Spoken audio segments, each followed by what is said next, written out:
Siapa yang hatinya yakin kepada Allah, maka hati itu akan digenggam oleh Allah. Dan Allah kalau menggenggam hati hambanya, tidak akan mungkin membuat hati itu kecewa. Pasti Allah bawa yahdi qalbah, diarahkan oleh Allah kepada kebaikan-kebaikan. Diarahkan kepada hal-hal yang baik ketika kita percaya kepada Allah. Sehingga ketika Allah ngasih satu ketentuan dalam hidup kita, udah kan Allah yang menentukan ini, ya udah percaya aja. Apapun yang ditentukan Allah, kita ikut. Dan apapun kehendak Allah, kita terima. Karena selalu ada kebaikan di dalam setiap pemberian Allah. Walaupun pemberian itu hal-hal yang tidak kita sukai. Yuk kita belajar terima kehendak Allah Subhanahu wa taala dalam hidup kita. Percaya sama Allah, jangan ragu sama Allah, serahin aja semua urusan kita kepada Allah. Pokoknya kalau udah ada kata Allah, udah beres semua urusan kita insyaallah. Keajaiban adalah at-thiqah billah, harus percaya sama Allah. Bahwa Allah Subhanahu wa taala itu Maha kuasa mengubah apapun yang Dia kehendaki. Apa yang Allah ingin pasti terjadi. Wa man lam yasha lam yakun. Kalau Allah enggak pengen, enggak akan terjadi.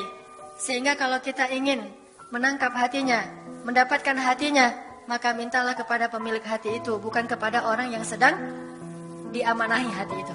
Dia sendiri enggak berkuasa. Hatilah yang menentukan anggota tubuh kita. Sampai kita sendiri enggak berkuasa untuk memerintahkan hati kita. Maka jangan minta kepada si orang yang membawa hati, tapi mintalah kepada pemilik hati, yaitu Allah Subhanahu wa taala. Ya muqallibal qulub, wahai yang membolak-balikan hati, balikanlah hati dia agar mencintai saya karenamu. Allah berfirman kepada orang-orang yang banyak dosa seperti kita, yang pernah berzina, yang pernah minum khamar, yang mungkin pernah membunuh, yang pernah makan riba, yang pernah melakukan dosa diam-diam, yang banyak dosa, yang kotor, hina, dina. Allah bilang, ya ibadi, hambaku, gitu. Lembutnya panggilan Allah kepada kita. Allah gak menganggap, wahai manusia, wahai pendosa, wahai orang yang hina. Enggak, Allah bilang, qul ya ibadiyalladzina asrafu ala anfusihim.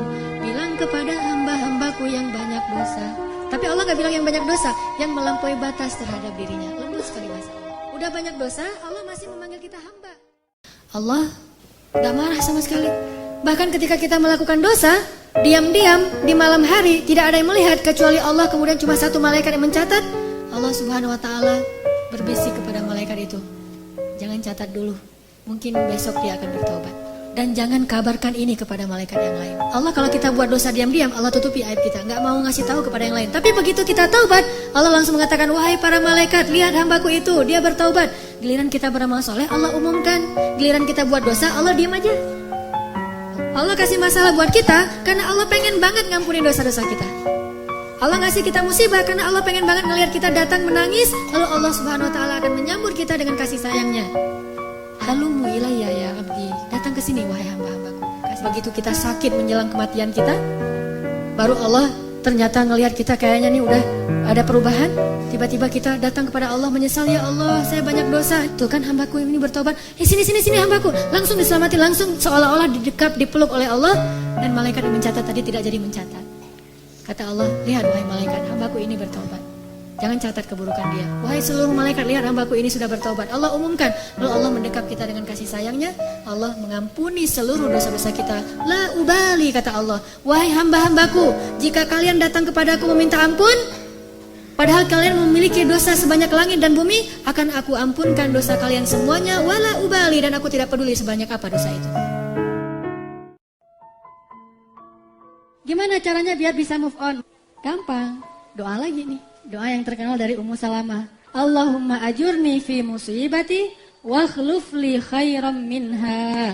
Ya Allah, beri saya pahala dalam musibah ini dan beri saya ganti yang lebih baik darinya. Kan doa move on banget tuh. Beri saya ganti yang lebih baik darinya. Doa aja tuh. Begitu ada masalah biar bisa move on, Allahumma ajurni fi musibati wa akhluf li khairam minha. Dan yakinlah Allah pasti akan ngasih ganti yang lebih baik. Pasti 100% gak ada keraguan, pasti diganti kalau kita doanya kayak gini dan tulus karena Allah SWT. Terus kenapa harus sedih? Jadi begitu ada masalah, oh berarti mau dikasih yang lebih baik. Kalau diputusin, ya udah berarti akan nyambung lagi dengan yang lebih baik. Siapa yang lebih baik? Yang mau menjadi pasangan kita secara halal, yang diakadkan dengan baiat cinta, saya terima nikahnya.